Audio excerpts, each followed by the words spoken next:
Oh, there she is. Okay, so big day. Like, I don't even know if we need to wait, but we are so fortunate to have legendary Leslie comic Suzanne Westenhoefer with us all the way from LA. Yeah. So we are letting her join in now. Oh, yes. Hi. There she is. Hi. I'm just now hearing you. Oh, you're so wonderful. Look at you.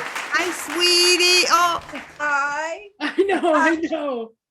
Is that a Zoom hug? That's a Zoom hug. It's a Zoom hug. Oh, it's so lovely to see you. Honest to God, I've missed you. oh my God, you guys.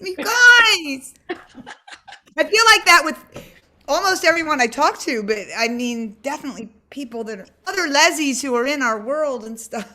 We are. Yeah, we just did the math, and I think that we had you on right before a thing that you were doing at the Manor in Fort Lauderdale way back in like 2009, 2010. Wow. Yeah, so Jeez. it's been a long time. Why'd we do that, I wonder? I don't remember what the actual cause was, but I do remember I took my friend's son. He was about 14 or 15. Was he okay though? Did he like it, or was he freaked out? He did. He was very impressed that I knew you. That was the big thing. Ooh, nice. Yeah. I'm impressed that you know her. I was on the Sweet Cruise with Suzanne. We go way back. So, I feel like, did we meet before that, or am I wrong with that? yeah, I think we did. A couple of Pride Festival. Yeah, that's how it's in my brain that way, but I don't have anything specific, so I thought maybe I'm wrong. Yeah, no, I think Girls at Gay Days was another one. Oh God. Yeah, I should thank you. I actually wet my pants at a Girls at Gay Days event, laughing over your comedy. It was so bad I had to leave my water bottle on the chair. I've never said that out loud. I've never.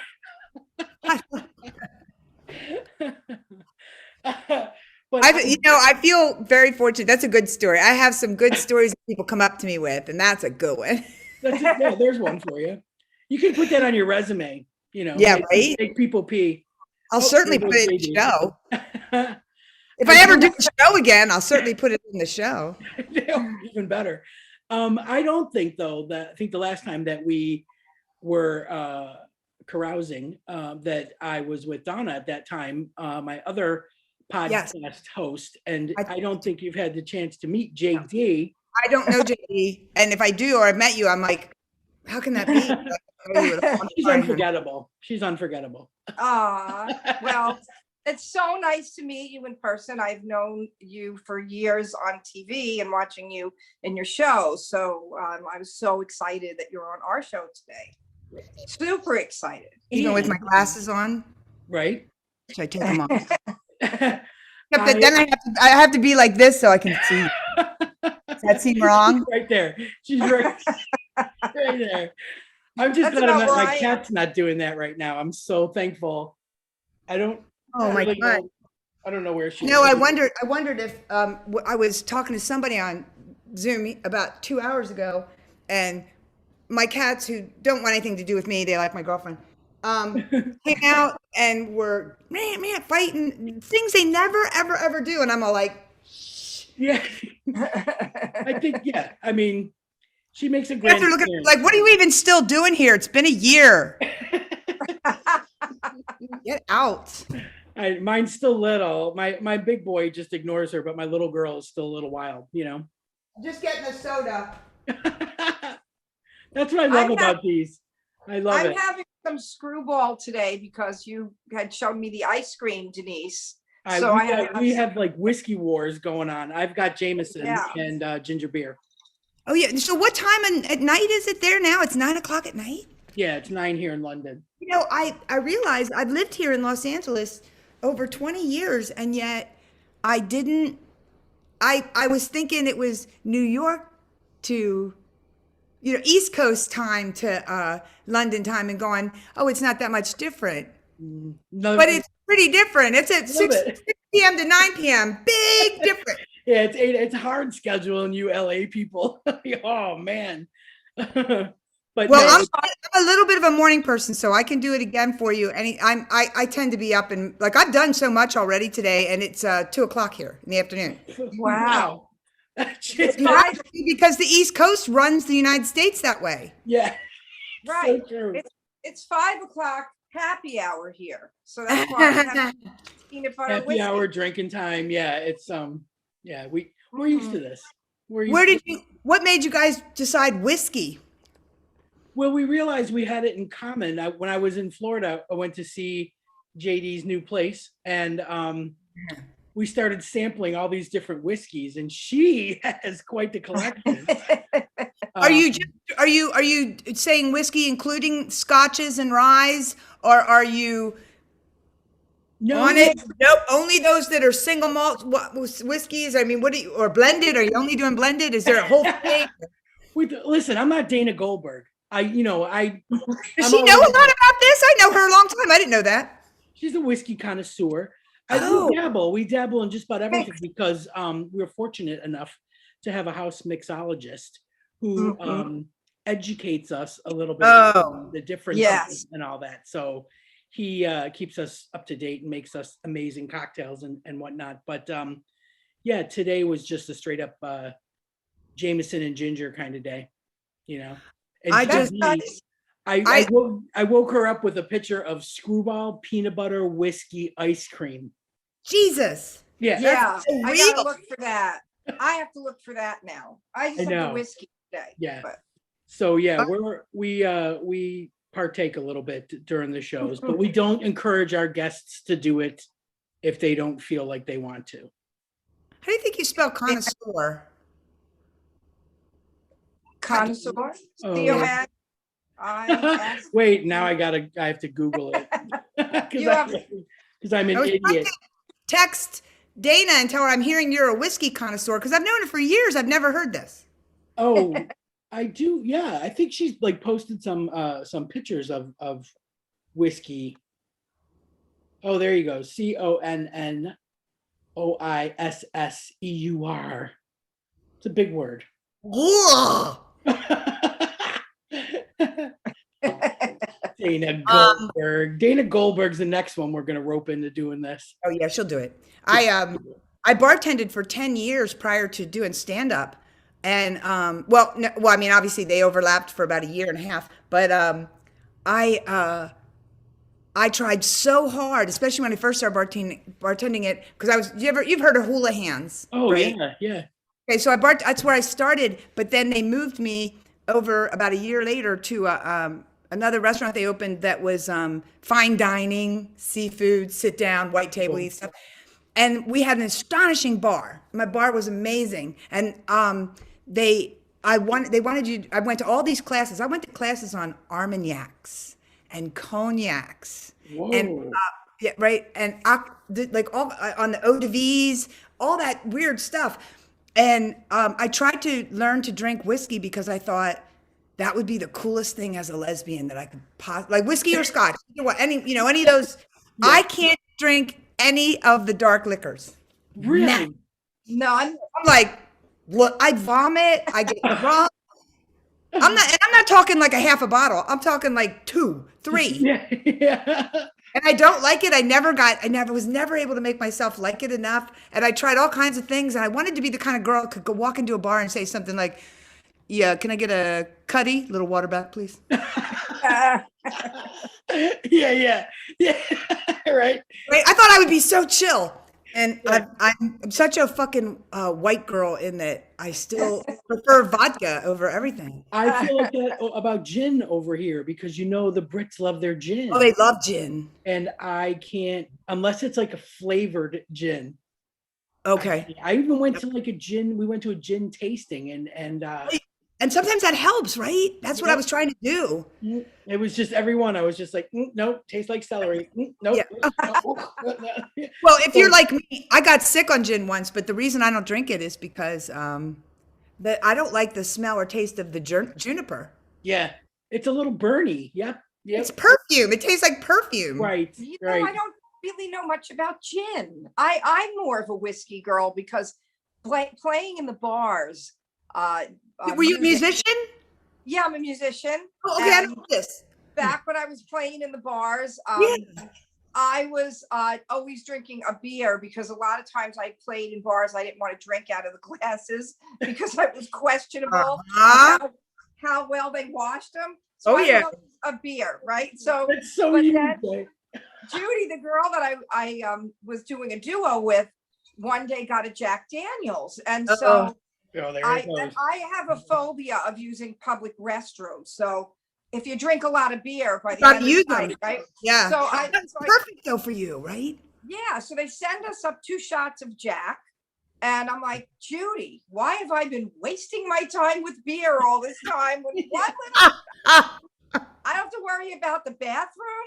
So I became a Jack on the Rocks girl. And I guess it became, and then being JD, that kind of became Perfect. a double. Yeah. So She's iconic, like lesbian. yeah, You were born for this. Drinking JD. It's just JD with a little JD. Yeah. I know that. So many lesbians can drink JD, or what's the other one? Crown. yeah. Wow, is- yeah. And then you get the snottier ones who are drinking, what is that? The Woodford Reserve. Oh my God, Oh, yeah. yeah. Yeah, we had And that in my bar Bob- when I was bartending too. And I would get so excited when somebody would get to order it because I could like take it out of the glass case. Oh, I know. I had Louis the 16th, and I had all those at the time. Remember, this is the 80s, but these were like for an ounce and a half pour, or barely a 2-ounce pour. These drinks were in the $18 to $20, $24 range in the 80s. Man, Wow. I know. Wow. honestly. Well, when Denise was over and we were doing our whiskey tasting, I had Knob Creek maple. Oh, yeah. That's Not- that used to be Emily Sayers. I'm sorry. Go ahead. yeah. Yeah, it was Knob Creek maple, smoked maple, 90 proof. Oh, So it it was so good though. was, Now you need a meeting. It was so good. It was honestly, it smelled like pancakes and tasted like whiskey. It was yes, you just didn't incredible. need the pancake. Yeah. Yeah. Anyway, that's how we got our whiskey Rock Lounge name. I get it. Yeah. Yeah. And we I just- didn't. Yeah, I didn't. Yeah, that's all new. yeah, it is. Well, you And know, meanwhile, for you guys, it could be 5 years. we are on, this is show 26. So we're Okay. actually, That's we're plugging along and we're building slow steam. It's, I think Jay's got a great following. I mean, she really does. Like her If you can, listeners. And you too. yeah. If you can text or tweet me the little thing so that I can download it and then just retweet it all the time. That's your logo-y thing. Like, because the one that you sent me, I got on, but I can see that that's the one that you go to. That's the actual link. That Yeah. won't tweet fast. Like Right. I can't get that from you. I don't know how to. There might be some way. I'll put I can't something pull that. together. Yeah, I'll A definitely. little thing, and then I can do it all the time because I'm on Twitter all the time anyway. I'll just do it. We're all. like we do the likes and the retweets. I bet I see you a lot. Yeah, yeah. I'm very active on Twitter, but it's not. Me too. I don't. I think I remember like how long it took me to get 9,000 followers. Oh yeah, because know. I don't do anything crazy. Yeah. Yeah. So it is, Yeah. it's a hard way to pick up. Oh, yeah. listeners, but we're faithful. Yeah, We're that's it. faithful. We're consistent, if nothing else. Yeah, So, that's the Gotta key. have to be. That's all you have to be. But you and JD have something in common right now. You are both doing Women on the Net things. Like your show is on Women on the Net, right? And yes, and yours is too, JD? Jay's gonna I'm play a doing- live show. yeah, I'm doing a concert on April 16th on Women on the Net. Oh, just think- you? Just like you're doing a concert? A one-time acoustic show. Nice. And Where do you Andrea live? in Boca Raton, Florida. Okay. So I don't know. How am I supposed to know? I'm gonna figure out how we do it on Zoom, but I did not get a chance to catch your show. I had a family thing on Saturday night, and I know you had the Indigo Girls on. Yes, I did. Which was so exciting. I really wanted to see that. And how was that? You know, it Was was great. And if you're a fan, you know, I've known them for, probably 20 years. And uh, Amy was the one that did all the talking. And Emily was the one that was a little back. And I thought, and that is literally the opposite as how it's been since I've known them. Anytime I've ever even seen them. Really? In person, I've met Emily quite a few times down in the Keys, Uh-huh. and I've phone interviewed them together. I've interviewed Uh-huh. Amy when she did some solo stuff. But when you put them together, it's the opposite of what you expect, isn't it? Well, I just assumed I never interviewed him for anything. Like I've only known him as friends. I don't know him, but it's still Emily that does everything as far as verbal. Then when they sat here and they were both like they were in a studio in Athens, Georgia, and I spoke to them, it was mind-boggling to me. And I did see and there've been a handful of comments about look at Amy all up and talking.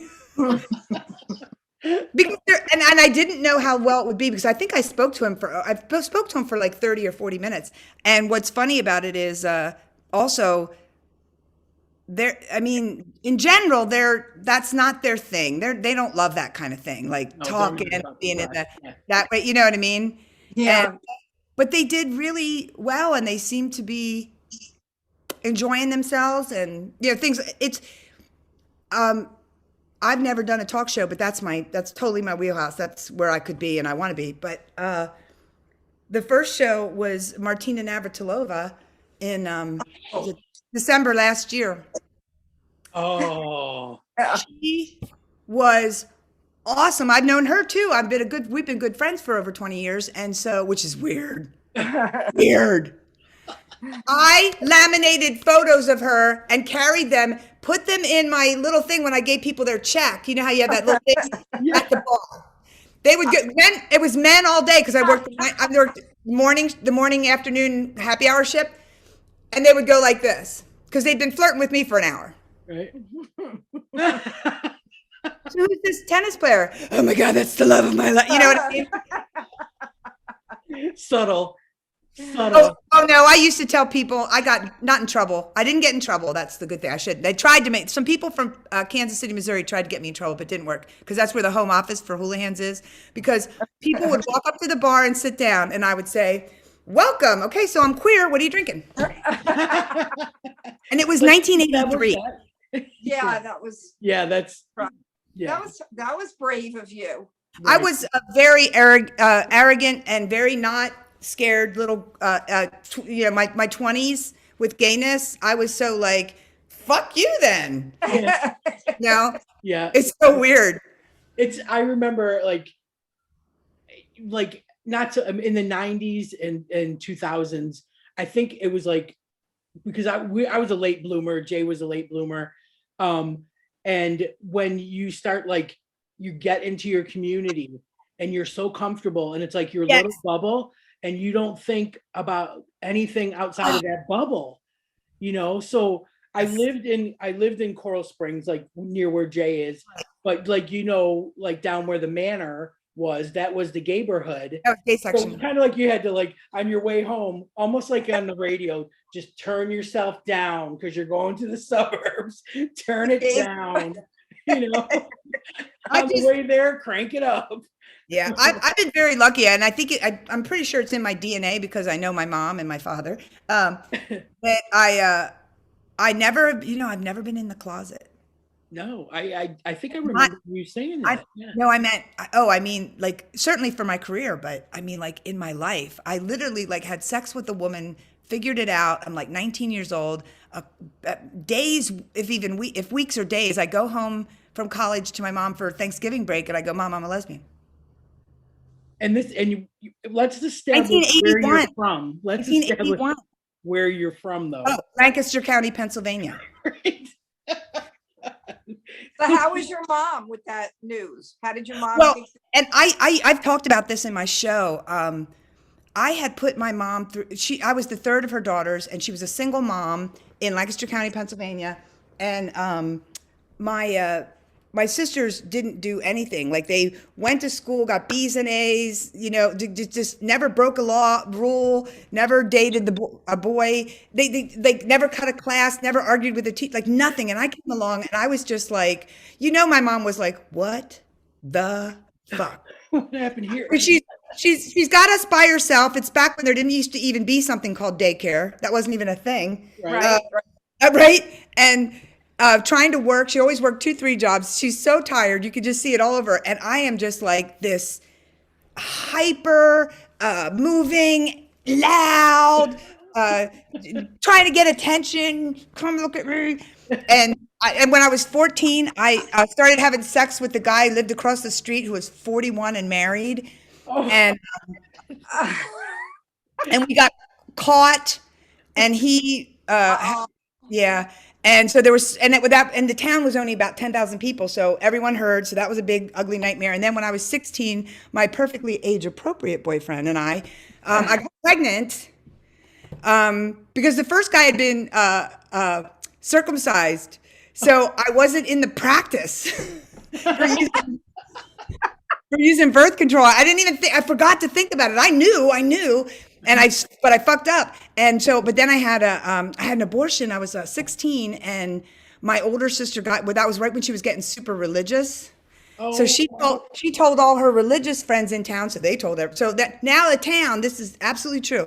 When I leave for college at 18, that town is basically like I had to go because they were like, I was like this sort of Lolita baby killing homewrecker.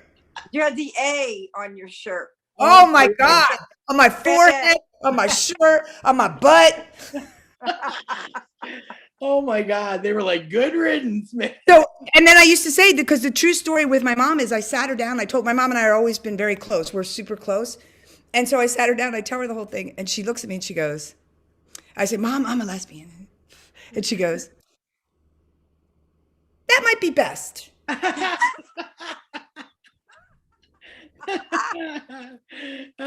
you go. I had already been, I had already done some stuff, so. I went through my straight phase. I know, but my straight phase was from 14 to 19. So I had sex with a few boys, men. 'Cause, and, but the moment I had sex with a girl, I remember I was like, because I always knew I would have sex with girls. Of course I was bisexual. I knew that when I was 11. I'm making that up. You know what I mean? 13, certainly. And, but once I had sex with a girl and I realized, oh, I don't have to fake the orgasm. This is just going to happen. They know where stuff is.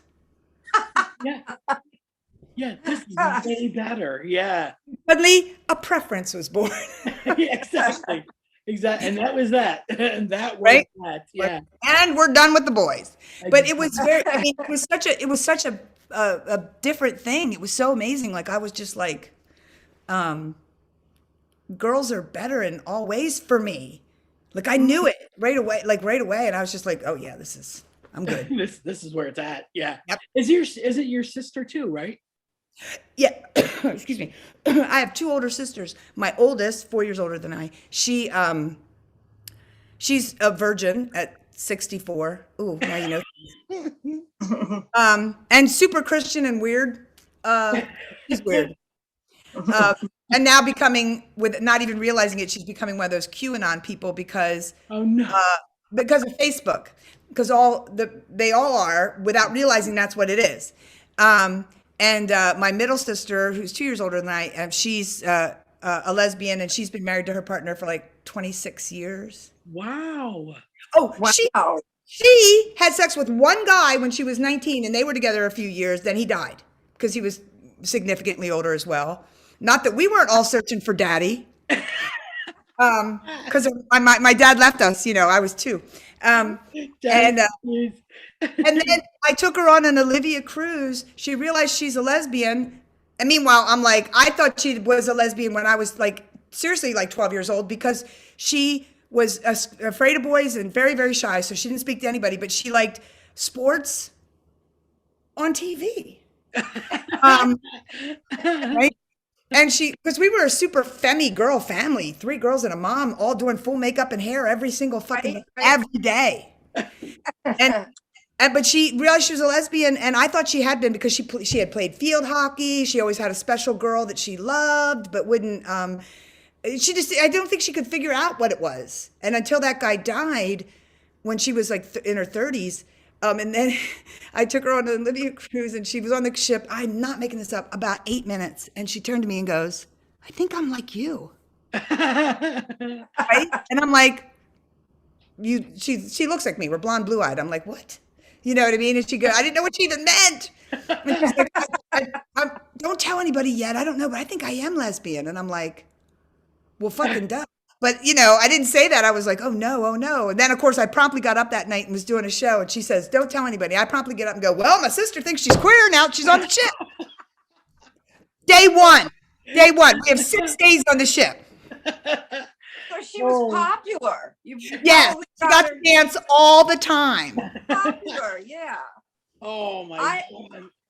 I remember seeing you years ago on TV in your routine. You said that a lot of your straight friends would say that if they were going to be with a woman, like they'd be with you, like you'd be the kind of woman they'd be with. You would, because you were more feminine and you were more making. I remember that But it was, distinctly. They thought it was a compliment? No, I never felt it was a compliment. And in fact, it felt very, sometimes like when I was in my early 20s and you were more likely to be involved in something where you were drinking a little bit and maybe making out with somebody, it was insulting. Like, because you think that I'm feminine and that doesn't scare you, you just think I should have sex with you now. Like nobody was pushy. Yeah, not pushy. It was just that's how they kind of thought, like that was how it was going to wrap itself up, right? And they get to experiment on me, and I'm like, I'm not, I'm not your experiment. I don't want to be teaching some straight girl something. yeah. I'm a fucking bottom femme. I don't want any straight girls. Pillow princess through and through. I remember bringing straight girls to the lesbian bar and giving them one piece of advice. Like, if you don't want to get hit on, just wear your handbag, across like this, and everyone will just know you're straight because that's true. Oh my God, that was true, sorta, wasn't it? It was like an armor, like a piece of armor. Yeah. Yep, and it just kept everybody away, and they could have a good time and dance and run back to me and say, "Oh, I think that girl over there is like, oh, okay, all right." I know, but I remember that. Don't you? You have to remember this though. Remember how like I would take girls, especially because of dancing in college, and you wanted to go out to dance. In the '80s, we went to dance at the bars, right? Yeah. Right. The straight girls being like, "I just don't want anybody to make," and I said, "Just tell them no, and they'll be fine." And they are like, yeah, they'll be fine. And what was funny how watching women basically come into feminism, straight women, because they're going, "Wait, you can just say no, I'm not interested," and they're polite and walk away. Leave you alone. We're going through a wave of that over here. A wave of this like uprising of, I think they're calling it reclaim the streets, because we had like a 30-year-old got kidnapped. No, I've been reading about that like crazy. Oh my God. fucked up. It's so messed up. Like it's just like, that's all you can think of is like, oh my God, if you see a woman just walking down the street, leave her alone. Leave her alone. How is that hard? Yeah. And how about the thing? Are you guys getting the thing now that we're getting a lot of our people are doing why are women? A lot of younger women are on this too, and I'm very happy to see that because I worry that they won't continue it on. But a lot of younger women who are going, why am I responsible for how the man behaves? Right. It's always, why is it that if I drink, I'm responsible, or if I wear a dress, I'm responsible, or if I stay out late, or if my ride leaves me, whatever, why am I responsible? But no one ever, and they're saying these things on stuff, and I see it online, and I hear, and I'm like, thank you, Jesus. Lesbians have only been saying this since the fucking turn of the other century. Yeah. Yeah, like it is. It's really, it's like, I feel it. I feel it's like bubbling to the top, Like it's crazy. Between the Me Too movement, which was just glorious. Yeah. A lot of that's going to hang, and I love it. I mean, I think that's changing our culture. Yeah. And I think but the same way I really have high hopes, and I really think I'm feeling it now because it's been nearly a year, but the Black Lives Movement, I think, is going to change the culture. I think, but all of these things that people are learning, talking about, whatever, the thing that fascinates me, my girlfriend's so tired of hearing it, she could just die because she's younger than I am by about 8 years and was not involved in the gay community really, or certainly the lesbian community. Not she just went to gay bars and she had a girlfriend, but she wasn't like an activist. She wasn't involved in any way. And so when they talk about all these things that were literally, when I came out in 1981, every lesbian, I came out into a group of separatist lesbians too, which was awesome. I was raised by separatist lesbians. That's like But they were already talking about don't have aluminum in your deodorant, it'll cause cancer. Yeah. Right. Right? Yeah, that's true. And they were already talking about literally everything that is, first of all, everything that's about animals or the environment. Every lesbian I knew was talking about it in 81. Yeah. Yeah, right? that's true. It takes And it was this long. And they were like this, and they just couldn't get people to listen. They couldn't get people to listen. And I think so it's that social was media, though. I do think social media. oh, I absolutely. mean, my God, it's really helping. Like it helps and it hurts. Like, don't get me wrong. No, I get. I hear you. But I think if we had those things, you know, like we'd be the ones responsible for this movement. I think a certain amount of time still had to pass. Yeah. Meaning, I don't think our culture could have gotten out of, for me, this is the only one, gotten out of World War II, gave birth to all those baby boomers, and started letting black and women really vote ish. Yeah. You know what I mean? But I don't think they could have gotten they wouldn't have gotten to the lesbian stuff yet. They wouldn't have been listening to us yet. Right. Do you know what I mean? I don't think so. It does take time. I think what really helped us is all the lesbians who raised those kids. Yeah. There's so many people now who are children of lesbians, or right? So many. Yeah. Right. So they've been taught since birth, like, don't use that water because it didn't get strained. I don't know, all the things that lesbians have been worrying about with environment and animals and food. Yeah. My God. In 1980 something, you only knew, maybe for me, I only met, and I was bartending, I was meeting people all day. You would meet one vegetarian that wasn't lesbian every 2 years. Yeah. So now every that was like a lesbian thing. They ran with that, and it's true. So many things. Do you think it's like right now, like you were saying, a talk show is like right in your wheelhouse, and you've got this like Suzanne show. Are you? I know, how good is that? I named that show pretty good, right? That's a good one. But do you find like you'll use that now for the voice that you wish you would have had all along? Like, do you find like are you political? I'm very political, but I think I felt that I've had my voice because I had 10 years bartending and everybody listened to me because they wanted to drink. And I started stand up and I got success right from, that. I got success the moment I started. I was very fortunate. And so I've had that podium for, I've been on the road 29 years, you guys. Wow. 29 years. What the fuck? And you've got 1 year off. You had 1 year off, really. That's it. But I think so the talk show for me is I want to do it because I want to this is the stupidest thing. The two things I really want to do is I want to hold on to gay culture and our history and teach it so that they can be used and remembered. I mean, I don't really care about being remembered personally in any way. I just don't want things that we gained and fought for, whether I did it and it was in the 40s or it was in the 20s. Do you know what I mean? Yeah. I don't want any of those things to get lost. And or that these things happened and people suffered in order for you to be doing something right now, whatever that means to them. And the other thing is that I find when I interview people, I feel good. I feel good about getting them to be a little bit more relaxed than they are in an average interview. And making them feel like they can. That's cool. Yeah. Right. And you guys must understand that that's what you do. Yeah. A little bit. Yeah. Yeah. but I don't take it for granted, meaning I don't think I'm brilliant at it. I didn't study it. I don't mean like that. It's just I'm truly interested Mhm. in so much. I think it's So fantastic. Like I feel like I almost want to say I can't believe it's taken this long, but here it is. Like you mean for me to be doing interviews? to be having your own, the Oh. Suzanne show is Well, substantial. yeah. It's huge.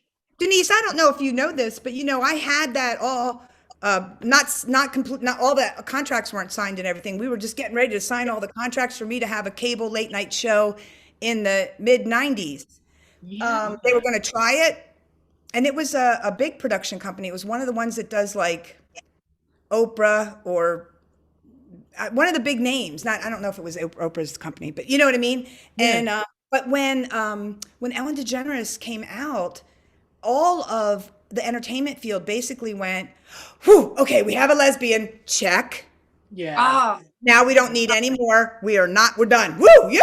And then, I mean, literally, people that we had been dealing with, phone calls and meetings and all that stuff, just stopped like that. It was over. Oh, wow. oh, Yeah. man. And it was so hard because as a leslie, I'm so stoked that Ellen finally fucking came out and come on, girl, and do your stuff. But Yeah. as a performer, I was like, my career just went. Wow. Yeah. And you had been doing it. You had been doing it out for so many more years. He had been doing stand up longer than I had because I think she started in 88 or 89 or around in there, let's say, and I didn't start till 90. But and So she you got were out. she was on TV and shit. But I was out as an open lesbian comic. She was not out yet when she said she was going to come out. You're Right. right. I heard about it, like it feels like it was only minutes, but I know that it was days and days and days. Yeah. Only because for me, and I'm fine, but I mean, like at that time, I was just like, oh, Wow. that's over. It's Uh, over now. yeah. And it was, and it was sort of a bummer, Yeah. But we need you now, like We do. it's, I like this to is the make people perfect laugh time. and make them relax, and then I like to get them talking about stuff they don't always talk about. Like Martina and I didn't talk about tennis ever, That's fantastic. right? I Because wanted to, everybody knows about tennis. We want to know the other stuff, right. Right. Right. So when, And I tried really hard the whole time I talked to Mary Trump. I think we only mentioned her uncle once or twice. I didn't mention him. I don't want to talk to people about what they're known for exactly. I want them to show, that's what I like to do, is to show that they have something else that's Yeah. interesting, fun, and that's different. fantastic. So what's That's the such a schedule? fresh Like approach. how do we get Sorry. in catch this? Well, I'll tell you, I don't know. There's been some, obviously we're not reinventing the wheel. A talk show is a talk show. But as far as doing all the virtual stuff, Yeah. the woman that I'm working, do you know Andrea Meyerson, who does Women on a Roll? I I've know her spoken from with her. from You know comedy. Annette? Club. Yeah, and Jay knows her now. Yeah. I mean, she's Yeah. trying to create a platform. She's never done that before. Yeah. We don't know what we're doing. So we're winging it. But we're working, and there's a lot of work, and it's been a year already that she's been doing this platform. Can you believe it? And Let me just stop you there. If we cut out, I'm gonna send you another link. okay, Go ahead. so it's not just, oh, we didn't like that. No. No. So I'm this, going to ask this girl, the one producer, and then I'll actually just send them to you because I just did my 5th show, and I think she can send them to me, and then I can send them to you that way because fantastic. we're having some trouble figuring out how to make it so that people can watch it again and again. Yeah, yeah. Yeah. That would be fantastic. You know what? And it's good. It was Martina Navratilova, then Shelley Wright, then Wow. oh my God, I'm sorry, then Mary Trump, and after Mary Trump, oh God, I can't even think. I did Judy DeLugach for Olivia, but the musician I did was LP, and she's My fucking wife loves her. genius. My wife loves her. I think So have you honestly- been on the road? You've been on the road doing comedy shows for all these years Well, that you've I guess been it's, doing. I don't know what to say now. What should I say, JD? Like, because it'll be 29 years, but I wasn't on the road this last year. So is it just 28? Right. But it feels Well, you like were on- if you've been you were on working Zoom. 29 years and you get 1 year off, that's nice. May of, yeah, it's true. May of 2022, May will be that's the last time I worked as a bartender, had a real job. May of Wow. 92.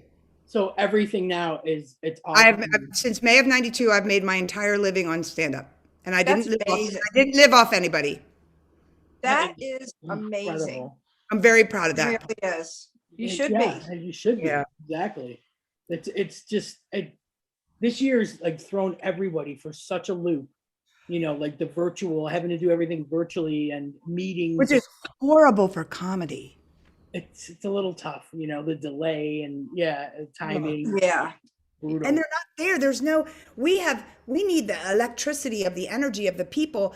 And then, like for me, when I'm doing a show, if I tell 4 dog jokes in a row and people are going nuts, I'm going to stay on the dog jokes till I run out. But if I do 2 dog jokes and they're like, I'm out of the dog jokes and I go to mom jokes. I don't know. Moving right on. Yeah.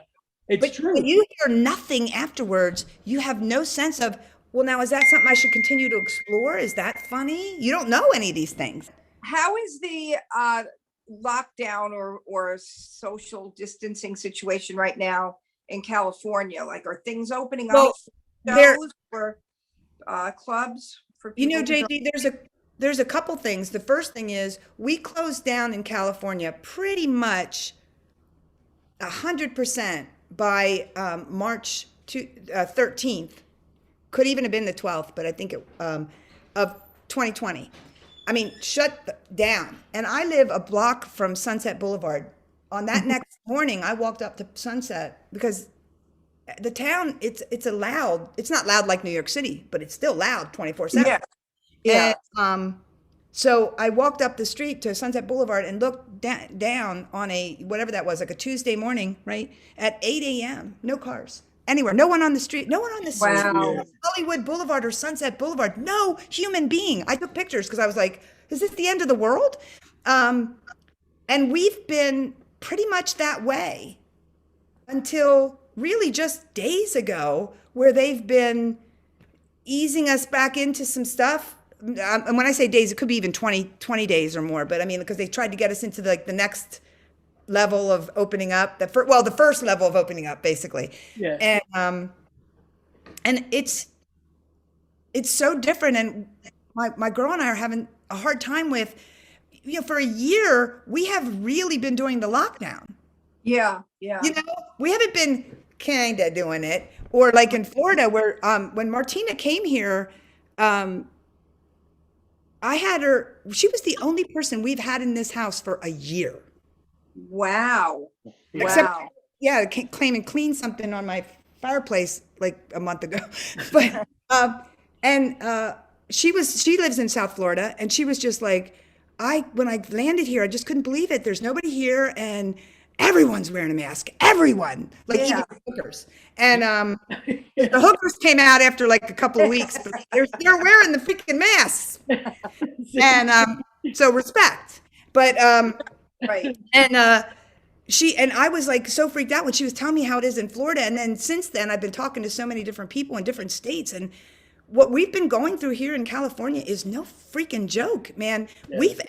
I'm not going to tell you that every single person behaved, that, obviously not.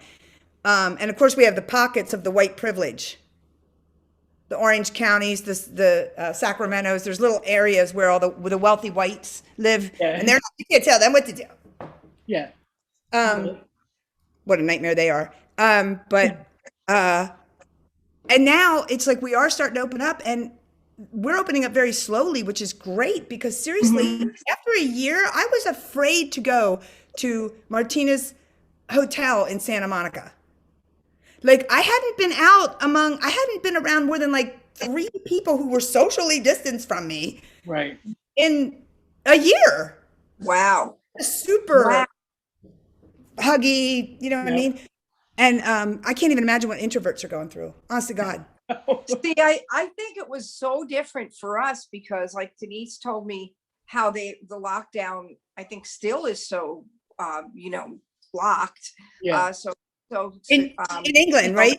enforced, but in Florida, Nothing. in South Florida, it's Great. like open. So I never, I wasn't quarantined like people were quarantining, because I have a business, a family business, and I had to go to work every day. Right. It's a pallet business, pallets and crates. So that business, thank God, was not That would have been touched. non-essential. So it was an essential business.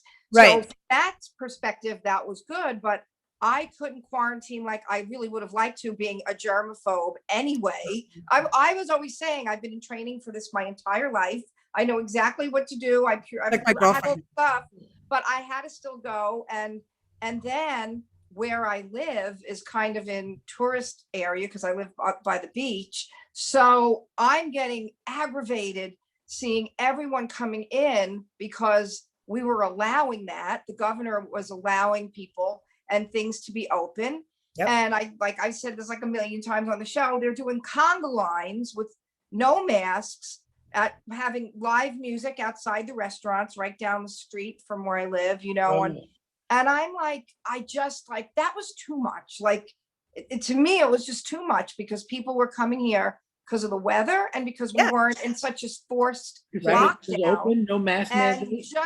they're on vacation, so they're doing whatever, so it was, to me, I just found that a little more uncomfortable, because people were not respecting that, We didn't do it as a nation at all. And so Right. now, as we come out and things do start to open up and everything, well, one thing I'm realizing, I have a tremendous amount of resentment toward people who are like, we locked down, we quarantined, we did this, now we've got the vaccines, let's get out, let's go. And I get that, right? Because me too, I get it. But then I hear that, and then they say something like, and I lived in South Florida, or I was in Georgia or whatever, and I'm all like, did you quarantine? Do you know what that even means? Right, exactly. We have not ordered takeout. You know what I mean? I was wiping down groceries Yeah, Yeah. I was doing for a that. year. Yeah. Yeah, Yeah. yeah. I mean, we just stopped a handful of little things, but we haven't been to a restaurant in a year, over a year, we've done nothing. And it's so bizarre, because I think I'm having, and I'm not, if I'm having it, that means other people are going to have it. That's sort of like, fuck you. You don't know what quarantine means, man. I was down for you. You know what? Shit in your neighborhood was closed. So you were mad. Right. I literally didn't leave the house, didn't see a friend, didn't touch a human being for a year. Yeah. Right. Yeah. That's And totally- then it jumped right back be- into it. It's going to be really, I'm certainly, I'm interested to see how it's all going to play out, but I think the first time I was just telling Jay, was it like two shows ago? I was going to get my vaccination, my first shot, and I got in the car with my wife, and I'm sitting there, and I'm like, okay, and she's got her hands on the wheel, and car started, and she's like, are you gonna put your seatbelt on? I'm like, oh my God. Yeah, and you're scared. Were you scared? It was the first time I had left the house and got into a car. And it's not, it's, I've never been frightened of almost anything ever. And so we're going to be people phobic. I am. Yeah. I'm now when there's, I'm the kind of person who steps in front of you to talk to you and hug you.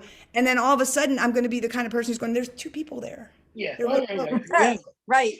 Yeah. And we followed the rules for over a year, and that's in my brain now. I mean, like, I can't even imagine, even though I did it for 28 years, you guys got to have to be feeling this too. Did we really just hail a cab and go to the airport and throw our bag and jump in a plane and go 6 hours and get out and did we do all this? I don't remember. Did I know how to do that? I know. I'm freaking out. Like, freaking. I have noticed though that, like, I'm 52 years old, and my mother is going to be 75 this year. And so for 52 years, I feel like I've known my mother to be exactly who she is. Way. Yeah, sure. And now, that she's had both of her vaccinations, and she's like just wants to get out and go and do. And I'm like, hey, hey, hey, hey, hey. Hey. Yeah. Whoa. Yeah. You put your mask on, you bring the hand sanitizer, you watch, you stay away from people. And like, I'm the parent. And now. hand sanitizer is everywhere you look in my home. No, I'm the same way. This is my dining room table. Big But bottle it of just lights happens on. to be here. Yeah. And you know, I've talked to enough people that have broken up during Yeah. Oh, I thought yeah. about that too. Like, my God, like it's. I think There are I'm either COVID babies or COVID divorces. I think. Oh, yeah, exactly. But there's going to be don't you think there's going to be a lot of COVID babies? Do you think it'll be like the baby boomer thing, or do you think it'll be like a little less than that? I I have would say two in my little. family right now. I have two. My one nephew. Oh, do you really? Or Oh, God. another one's going to be born soon. I don't know, but I'm afraid to take shows in inside venues right now. Oh no, yeah. Like, I've only done outside.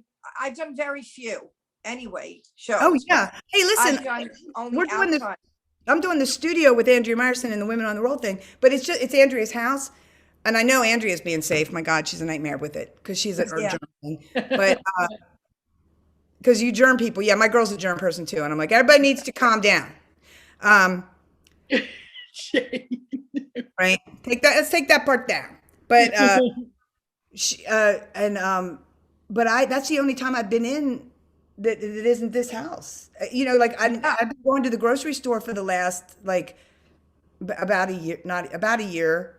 And then I didn't go, you know, we did the Instacart thing, you know, there was all those back and forth. And then I was like, that's so expensive. You know what I mean? And it just being inside, I get that, Judy, like being inside with someone else in a place without masks and stuff like that. I can't even imagine it yet. I did one venue. And that's the only venue I've worked. And Denise knows because we had the founder of this arts garage. It's an amazing venue, but they are so super safe that everyone gets their temperature taken. They have a special filter. Everyone's wearing a mask while they watch the shows. Right. You're on a big stage that's like away. So that's the only inside venue I have played. But it's just weird to feel, are we ever going to feel comfortable again? Like, when are we going to feel comfortable going out without a mask? Long time. It's going to be a long time. And also, I'm hearing everybody that I'm talking to that are doctors or in the healthcare business in any way, they're all talking that the mask thing is not going to go away for a long time because like it's going to be on planes, it's going to be on trains. Oh yeah. You're going to have to wear them. The thought of flying 9 hours like to get home with a mask on. Wow. I know. Get someone to give you a drug and knock yourself out for 6 of them. I think it's going to come to that because I don't know. It's horrible. Yeah, it's brutal. You know what? I feel bad for the kids in school because they have to wear that all day, and the teachers. I didn't know that. I didn't realize that. I thought when they got in the classroom they could take it off. No. They wear that mask all day. My little nephew. I have friends who are teachers. It's awful. Yeah. There are so many things that are going to come out that are going to be horrible like that. One of the first things I thought of and this is just because I'm a lesbian, within days of being shut down, the first thing I thought of is all the women who leave for work every day and are thrilled, even though they have a horrible job, because their husband beats them. Yeah. Yeah. Oh, yeah. Yeah. Yeah. And it got worse because they were together then. There was a lot more. And nobody's making money? Domestic abuse. Yeah. Yeah. I just keep thinking it. I thought about. All anybody has to do anymore is just do their eye makeup. Right. Just your eye makeup. You don't have to do anything else. Just, as long as you're. Hey, I want you to know I have jeans on. Yeah, look at you. I do too. I'm not in my true. I said my lockdown low was when I put on a pair of sweatpants. Yeah, I didn't do that. My girl's been wearing sweatpants and beautiful blouses every day for work. But again, her life that part of it changed very little. So she was able to stay a little more sane. Mm-hmm. I knew that I said to myself, I have got to do makeup and hair and at least put a pair of jeans on, things like that as much as possible. I really need to do that because I'll get gross quick. I never want to go in that direction. Do you know what I mean? I knew, and in the 380 days or 90 days, whatever it's been, I only wore I think it was 3 days where I got up and I didn't take my pajamas off, and got to be like 11 or 12 o'clock, and I kept them on because I was depressed. Yes. It gets depressing. It does get depressing. I mean, I resisted a little bit that I had to go to work. But you had to work, JD, but you didn't have to perform. And I'm sure. No. But did you, like, for me, and this may be different for you because maybe you were doing shows, even if they were little shows. We were doing nothing out here. Everything television came to a slamming halt. Oh, yeah. What? I know. I live in a neighborhood where like 90% of the people on my streets here, they work in television, and certainly movies too. And everything came to a slamming halt. And I remember I got depressed because I thought, is this it? Because I'm gonna, at the end of this month, now look at me closely because this is hard for me to do. I've only done it one other time. At the end of the month, I will be 60. Wow. You do not look like that. Not that 60 I know, is you look over anyway. What's important about it is that, holy Lord. But so I know that this is a business that is built on youth, and I just Expiration dates, is this the end? Am I ever going to get to be able? Am I ever going to be? I mean, certainly by the summer, I absolutely was having like crying fits of I'll never get to do this again. You know, by the time it comes back, I'll be too old, or I'll forget how to do it, something like that. And that was I'm fighting that on a daily basis for the last year has been my most important and hardest job. It is that depression. I feel like it's like you have to rewire your creativity in this situation. Right. You know, like if you have been one of those people that is out and you make your living doing shows and on the road, and all of a sudden it's like, what can I do? What can I do? You know, so it's why the first thing I started doing right away is I was doing these things on Facebook, these like 2-3 minute videos. I was just walking around in my mask or something. Yes. Yeah. I did like 40 or 50 of those, but even that, I had a period, I'm going to say it probably started it was last summer, but I don't remember when the timing was. Also, time has no meaning. Right. Was it 7 years ago? I have no idea. Could have been. The other day, last April. There's only Right. There's only BC and AC, before COVID and after COVID. Exactly. Yes. Right. And I didn't, but I remember I got very depressed, and I don't have depression. I don't take a medicine every day. I know a lot of people that take the depression drugs or for anxiety, for everything, and I don't have that, and it's weird because I'm and so it was weird to go through having. I mean, it was absolutely situational depression, right? But it was. I'm like, who am I? And like you said, you get to be 52 years old, your mom, right? I mean, I was thinking to myself this whole last year, it's like, there was no place for me to put my brain that was normal, because I'm used to, this is a problem, let's solve it. But there was no way to solve this problem. Nothing. Right. There was no way to just had to stand still and not die and not get depressed. Just have to stay alive. Until until it went through whatever's going to, you know what I mean? Till we got the vaccine, basically. Yeah, I was getting texts from my mother's, like, my mom would text me and be like, do you think I could get a pedicure? And I would be like, son of a bitch. No, you can't go get a pedicure. Like, it was driving me nuts. And I said to her, Mom, at your age, all right, you've given up a year. That's a lot. And you don't have a lot of those left. And you've given one up doing nothing. Do you really want to risk going to ruin that clothes done? Right. After you've sacrificed a year. I love that you get that. Because you got your toes done and now you got COVID. Yeah. You know what I mean? Like, I wouldn't forgive myself if I said yes. So I'm not going to say yes. So you stay home, clip your own damn toenails, like, seriously. So, and the worst part is she's got to aid. She's got to aid because she's got MS.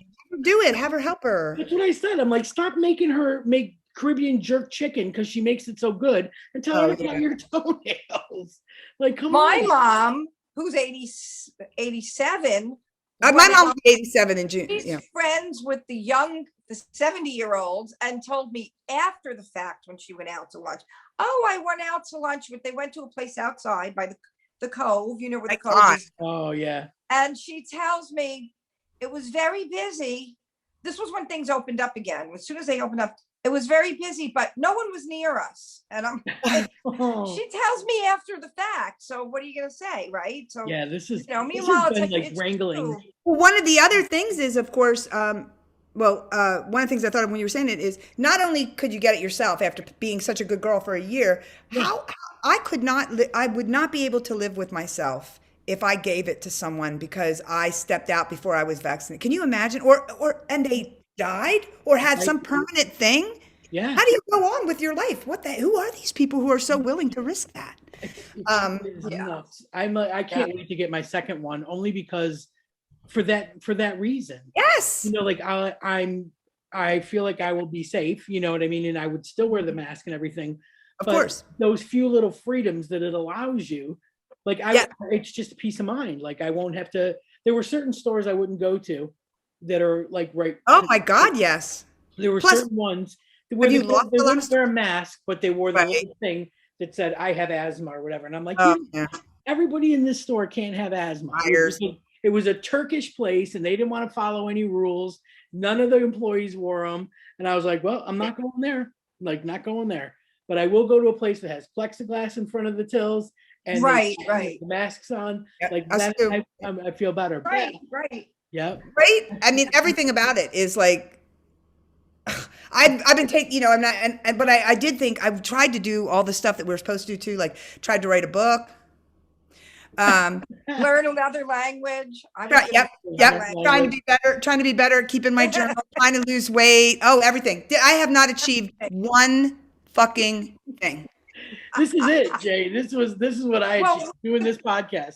The podcast was born because of this, was created. Because that has to count for something pretty amazing. Yeah. I had to channel some kind of creativity because that's exactly what you said. My wife was getting up and going, you know, around the corner to her boss's house to work, right? And then coming home, and I was just like, hi. So I had to have an outlet. Bring me a treat. Yeah. How was your day? How's your day?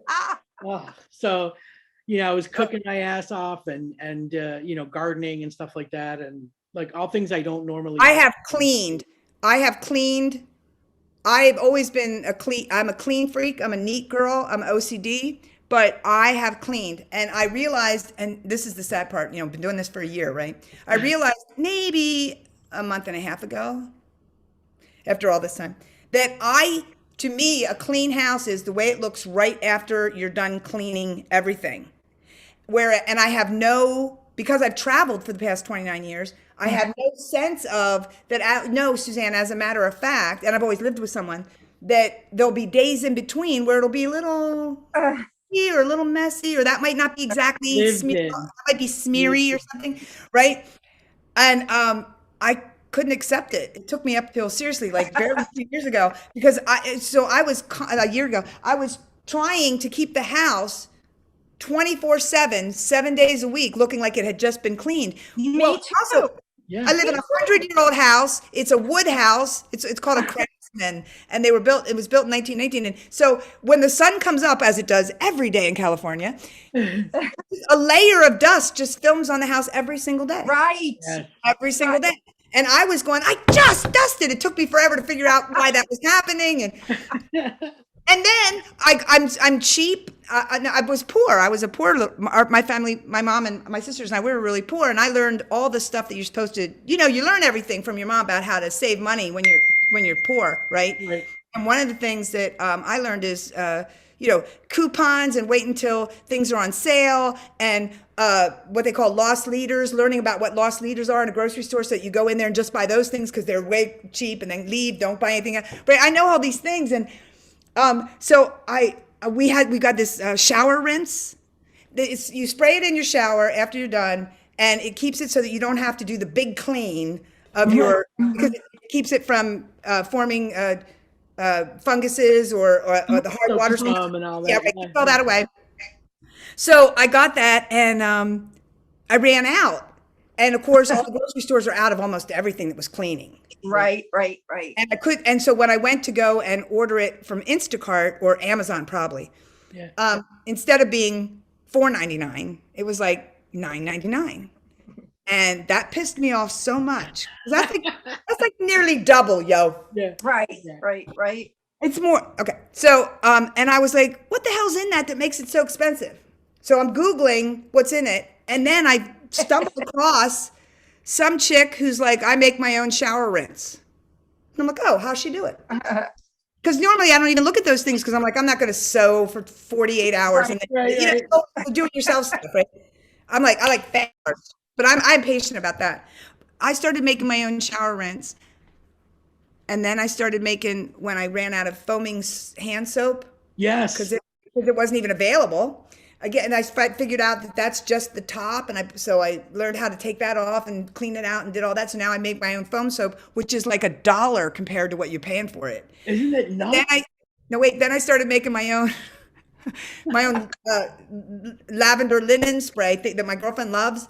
And now I don't want to be this person. I don't know if this will last. Some of it will be because your own Etsy shop by the time this is over. Because this is not my personality, but it is my personality to save money. I can't even believe it. You're gonna have a whole line of products. Amy of the Indigo Girls, I was telling her the story, and she said, "Start making it, put your name on it, and selling it like merch." Right. Yeah. It'll be your You'll be the only one that's like, t-shirt. yeah, not selling T-shirts at shows. You'll be having your own. I'm selling linen spray, Suzanne linen spray. See? Oh my God. But you know what? Why does that happen? Like it happened to me too. Like I started noticing the dust, like, and because the sun comes in the windows, I have like loft type windows. So the sun, Oh yeah. you see the dust, and I'm like, it didn't really bother me before. I mean, and I was an OCD clean freak, whatever, but it's like all of a sudden every day it had to look like always it was just done, like you just said. Yes. Like, because you're not busy doing other stuff. Yeah, you can't relax. I don't know why. I agree with you, baby. And I realized I traveled every 10 days, and maybe I just got it out of my system or something because I was traveling so much. Right? Maybe that's what we did, because day to day I didn't act like that. I mean, obviously, if I'd been home in my house for a week, I would have noticed by day 5 or 6, okay, let's get clean. You know what I mean? But I'd never been where I literally couldn't let it go for a day. Yeah. And I had to, like, kind of hear you. I right, hear I had you. to pull myself off of it and just like go, no, you're just gonna just clean like a normal person. Just you got to get into the regular. You know what I mean? Yes. I Yeah, had I to have a start morning asking routine. normal Yeah. people, what do they do? Oh, what are you guys- I was already so OCD before. So now I'm like, it was okay with me when I was the freak and everyone else was normal. But now when the normal people started being afraid of the germs and stuff, then I was like, I didn't know what to do because it didn't make me feel better. I used to feel better knowing, well, they don't do this and they live just fine, right? But then now they're doing the doing same it all. thing. And now where do I go from there? Because I was already up here, like, you know, with over the top of being a germ freak. So I had no never been a germ freak. My girl's a germ freak, but she holds it in check. But yeah, I'm not a germ freak at all. And when she first went on the road with me, she was the first one that really pointed out that I don't worry about touching, washing hands, all the things that she does all the time, like in a hotel or on the airplane and all that. I didn't run around with wipes. I didn't do any of that stuff. And because I've always been under the belief that someone must have taught me when I was 18, 20, that I need, my immune system is strong and I need to keep it strong. And the way you keep it strong is you let it work to protect you. right. That's true. And That's so, true. and then and then as I met people in my 30s who were doctors and what have you, and they would say things like, oh, don't take those antibiotics just casually, you know, or things like that, or and so I became one of those people who did not buy the antibacterial spray, that kind of stuff, right? And in fact, when the shutdown happened in March and everybody was out getting toilet paper and paper towels and everything, I had all that. I still haven't bought. I'm about to in a year. Man. I live in a, it's called a Craftsman, right? This little tiny house, 1,500 square feet. We're just 2 bedrooms, 2 baths, right? Just a little, and one big giant room out here, right? It's a little tiny house. It's not like I have shit everywhere. I'm not, because I'm super like clean, but I buy things and I know where, and I store them in a way, and that's everything. Toothbrushes, shampoos, conditioners, everything. You know, I buy it in a certain way so that I never spend a lot for it. And, Right. well, I forgot what stupid thing I was telling. Oh yeah, when we first, the only thing I had to dig around in my health and beauty aid closet My mom has mine was sanitizer. Yeah. Because Yep. Jay had some for when she would get on a plane. She had a couple little ones, right? But I didn't believe in it. I never used it. I felt it was Wow. bad for us, and I still do. But I'll use it now. I mean, I'm not an idiot, but you know what I mean. And so I found like 2 that I probably had since '94. Yeah. I don't even know if they were, but thankfully that didn't become the thing that I couldn't get or was a problem. Do you know what I mean? Yeah. And I just, because I'm the kind of person who has everything you need to clean, I just happen to have, like, I want to say 4 unopened tubs of the wipes, Oh yeah. Oh, The Clorox. yeah, and yeah, I yeah. had like 3 of the full Lysols.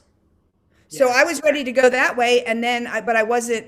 What was weird is I had everything, but I didn't have that sanitizer because I didn't spend that money for that. That was ridiculous. Wash your fucking hands, or let your body deal with it. You know? Honestly, Jay, I can't believe we didn't have this conversation with Mandy last week. We had friends of mine that have a band over here, a girl band called Eek, and we had them on last week. I love that. And Lucy is, like a little more neurotic. Like she was more of the Okay. shielding, vulnerable type because she had respiratory problems and stuff. And Mandy is a believer in you build up your immunity with the germs. Yeah. So the Yeah. last time we had like a FaceTime call or a Zoom call and we were just hanging out, Mandy was teasing me and she kept lifting up her, as if I could do it, lifting up her leg and acting like she was licking her boot. Like, so. Well, I've known. You Wait, know. go ahead. Is that what she was doing? Yeah. She's like all the Denise, time. Denise, I am, and you should ask Shannon. Did you know Shannon, who did the you know who I mean, right? From the Shannon Sweet, Wentworth? yeah. Yeah. I was known on the Olivia cruises for being the girl who will put her tongue on I will lick anything. I have licked the Parthenon, the Acropolis, the Colosseum, Oh, the Sphinx. I've licked the Sphinx. wow. I lick shit. I will go, and I do it with people watching. It was before cell phones, so I don't know if anybody has any pictures anymore. But I go up and lick because I don't believe it. I just never believed in the casual passing of regular life germs that your own body, unless you have an compromised immune system for some reason. Yeah. Right. I mean, but if you're just like a healthy, normal person, that you need to get out there and be in because I also grew up where my dad was a farmer. I knew people that were dirty and disgusting, and the moment they were born until they died, and they lived. And they lived, right? They never got their hands clean. Yeah.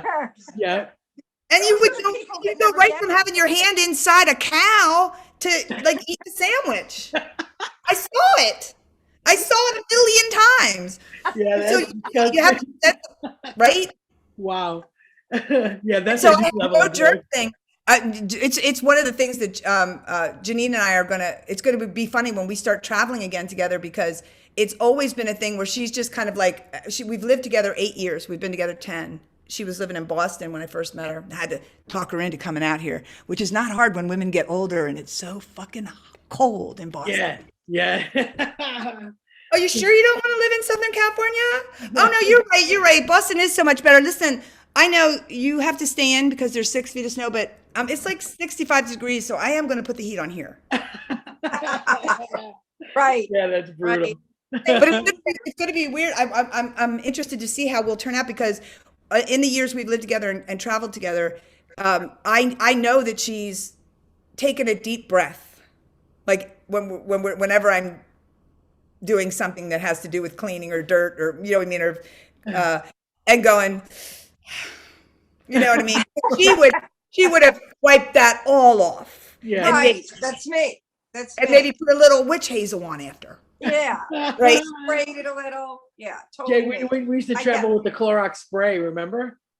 Oh yeah. Yeah, Oh, yeah, yeah. Oh my God. Especially you the should see me in a hotel girls room. at gay days, like, oof, those rooms were bad. Yeah. And again, I think that was when the first time Janine joined me on the road, and had only been seeing each other a few months. And I'm like, I just open the hotel door like an adult and walk in, turn on the TV. I don't wipe anything off. I go to the toilet. I put up my thing, pull out a couple Don't things, whatever you inspect? do, right? And I never cleaned myself in the whole time. And in the first like 15 minutes, she was like, "You didn't wipe off that. You didn't wipe Remote? off the remote before you pick. You know what I mean?" And I'm all like, what?" And I know I watch Dateline. I'm Yeah. obsessed. I know all this stuff. You've but I seen the also- light. You've seen the blue light thing. Yeah, I've seen it all. In fact, I love all that shit. But I'm just not, I have never been afraid of germs because I've always figured they're just life forces like we are, and they're just doing their little job. And we should let them do their work and let all the things that are in our body that know how to handle them, let them do their work and like let everybody just, I'm such a liberal. Oh my God, I just heard myself. Everybody gets a place. And everybody deserves that. germs. And that includes You germs. know what I do in a hotel room? I take the the ice bucket. Yeah. Well, it comes with that little sleeve. Yeah. I put that on the remote control, like a Oh, little that's remote smart. control condom. That's- And then you just tie it, and then I have to put it in the drawer because if when the maid comes in, she'll just take it off because she probably, and I don't want her to know I'm a freak because I don't know if anybody else does that. But Don't you though? But you know what? A nurse told me that, so it's like that was a great idea. Yeah, but wait, look at me. Look at me. Look at me, little girl. You know this Yeah. is true because I have friends like this too. I have friends that are doctors and nurses that are neat freaks and germ freaks and those that aren't. So Right. if you have one that's a germ freak and she's a nurse, she's going to tell you, yeah, Exactly. ways. Told me. But it doesn't mean, see, and my thing is, like, I mean, if 10 people died tomorrow because they licked the Parthenon, you know what I mean? I would go, Oh, guess I won't be doing that ever again. You know what I mean? Right, you have the right idea, though. You really do. I wish I could be like you. Like I would wish I could be that way. But I understand OCD, just so you know, because I've had to go through, and I still haven't actually 100% cured it. For me to go to bed and the blanket that's on the couch not be folded up and put back on properly, or Yeah. sheets sitting out, or a dish in the sink, like Yeah. just a glass in the sink. I Yeah. can't do that. I had a therapist try to make me, I had to do it. I did it for a couple years. In the late 90s, where I'm trying, so I can try to get better at it so that I don't, because I would lay in bed and go, there is a dirty glass in the sink. yeah, yeah, Dirty glass in the sink! yep, See, that's different from the germ thing. Yes. yeah. Yeah. But it's the same OCD. It's that same thing where you Right. think, I have to control all these, like, so for me, yours is germs, and mine was, and you probably have this as well, though. Yeah, I do. Everything has to be organized and clean and facing forward, and the like, if I took you over right now and you opened my refrigerator, knowing that I have not cleaned my refrigerator for almost 2 weeks. Because I clean my refrigerator, and I mean, I'm taking out everything, wiping it, cleaning it, do it every week. And I haven't done it in almost 2 weeks. But if I opened it, it's like the creamers, the juices. Yes. It's my dream refrigerator. That's my dream. And the cottage cheese goes, and everything is, like, when you look in, Yeah. And And the I labels that way. face forward. The labels face forward, right? oh my God, yes, the animal. Guys, this is so sleeping with the enemy, man. No, it totally is. But Enemy. It now is. the good thing is I can say this about myself as a roommate because I've never been alone. I've always had a partner. I don't make the other person do it. You Yeah. try not I to. know that these are my things, so I keep after everything. So meaning even if I lived with someone who threw their t-shirt or whatever down by the bed when they got undressed, Yeah. I didn't yell. I just picked it up and I took it to the laundry. If that was my thing, because I knew that it was my thing. Yeah, that makes sense. Right, right. Like I have 3 things that I have to do before I can even enjoy my cup of coffee in the morning. So I come downstairs, and the first thing that I have to do is get the Windex and a paper towel, and I have to spray my patio doors because my cat sits on like a little tower, and there's cat snot on it every day. Every day. Every Raining cat snot. So I have to get that out of the way. Then I have to vacuum the cat litter. I have oak floors. Oh, yeah. So every Yeah. little Oh, yeah. tiny bit of cat And litter. listen, I've been spending the higher money to get that kind of litter that's supposed to be the clean step, it's called, or something. Wait, no, that's not the right name, but Clean Paws, I think it's called Clean Paws.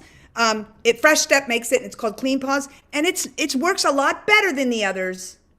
Meaning it doesn't stick to their little hands. Yeah. We Little don't paws, have, whatever, right? And Yeah, we have I get a such lot less because of it, but that makes me irritated too. So so I yeah. have to clean up the litter, and then I have to clean up their little. My boy cat got his long fangs taken out a long time ago, and so he eats like a grunt. You know, he pushes the food bills everywhere. So there's biscuits all over the floor and little nuggets all over the floor. So I literally have to clean up everything that's driving me crazy on the floor, and then I can have my coffee. So windows, cat litter, cat food cleaned, and then I can have my coffee and relax. That's before coffee. You Before don't just coffee. say, Like I hit the button. coffee. I hit the button, so it's brewing, and then I know that I have 5 minutes to take care of all these things, and then I can relax and have my coffee. Otherwise, I drink my coffee and I stare at the cat snot, or I stare down and I see the cat litter on the floor. I mean, those things are really common though. I mean, when I get ready and we say, well, okay, let's just go to bed. This movie's over, or this movie sucks. Let's just go, or whatever. And we'll turn off the TV, and my girl will get up and go to bed. And I'm like folding this and putting, straighten that out, put that thing on a little more the way it should be. You know, but not in the morning. The routine. Not in the It's like the routine. Yeah, I fold the blankets. I'm the same way. Right. Nothing in the sink, basically, because the cat kind of hangs out in the sink. Oh yeah, yeah. So nothing in the sink because I don't want it to get stuck on him. So if there's crumbs or oily water or something in the sink, it's going to get on him. So I have to wipe out the sink because. But yeah, I do that on my way up. I'm going to be the one that has to deal with this in the morning, and I don't want to. I got my 3 things that I got to do in the morning. Correct. I can't add to it. So. And I very much like to entertain. Very, very much like to entertain. And I'm like the Truman Capote of the comedians. I want to have the big parties all the time. But you know, I try to make sure everything's clean that night before you go to bed, except just basics. Like maybe I won't wash the champagne glasses or something stupid that takes time or whatever. You know what I mean? But I completely love that. I love that so on the upside, we all know that as we age, the 3 of us can live together. Yeah. Right? The house will be clean. It will be organized. Clean, without a doubt. No cat snot, no litter. That's fantastic. Well, listen, on that note, that was a fantastic way to end things, knowing that we can get old and all live together. All the And you don't have to go to the what is it? Oh my God, I just forgot what it's called. In Orlando. The villages. We don't have to go to the villages. We don't have to go to the villages. We're good. we were very good. So and those people have been so nice to me, but ooh. Honestly, we'll just go live with my mother. She'll be at the casino. Way too many Republicans. True. Yeah. In the little pack too, so that's scary. Yeah, that is yeah, you're right about that. But listen, this has been an absolute blast. I am so happy that we were able to catch up. This is amazing. I love you so much. So great to meet you, Suzanne. I'm sorry, I didn't mean to interrupt you, Denise. No. I've been looking forward to the show. So and now thank you. And now I'm gonna know you. And my first show that is scheduled in 2022 is for Razroom. Oh wow. In Fort Lauderdale. Oh. I mean, I think I'm going to be doing more before that because I think I think we're going to be open by the summer. I really do. But I could be wrong, but so I know I'm going to be doing more, but I have that on the books for sure. Oh, Oh, man, that's I will great. be there. And I'll be on Women on the Net on April 16th if you're not doing anything. Phoebe, what's your That's last name? Danner. Danner. Oh, wait. So you're not JD. What's your name then? JD Danner. Oh, it is JD Danner? Yeah. Oh, okay. It's a lot of D's. No, and I heard Denise call you Jay, and I thought, no, I can't call her Jay because my girlfriend's name is Janine. You're She's right. she's a 6 foot tall butch, and no one's ever called her Janine, if you know what I'm saying. They call her Jay. They call her Jay, and I'm like, I can't be calling you Jay. You got to be JD. Yeah, that's JD. Perfect. Well, we'll all get together because I'm going to make it back to I know. Florida. Why don't you make that happen, Denise? Why don't you make that happen for real? I will. I'll spend my last 9 days doing it. Yeah. All right. Okay. I love you guys.